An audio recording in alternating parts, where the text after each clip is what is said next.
ஒரு மரவெட்டி மரத்தின் கிளை மீது அமர்ந்து கொண்டு அந்த கிளையையே வெட்டினானாம். உமாதேவியார் பார்த்துவிட்டு, இவன் என்ன முட்டாளாக இருக்கிறானே, கீழே விழுந்து சாக அல்லவா போகிறான் என்று சிவபெருமானிடம் சொன்னாராம்.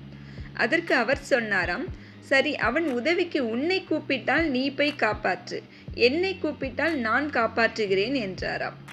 இருவரும் மிகவும் கவனமாக அடுத்து என்ன நடக்கப் போகிறது என்று ஆவலோடு பார்த்து கொண்டிருந்தார்களாம்.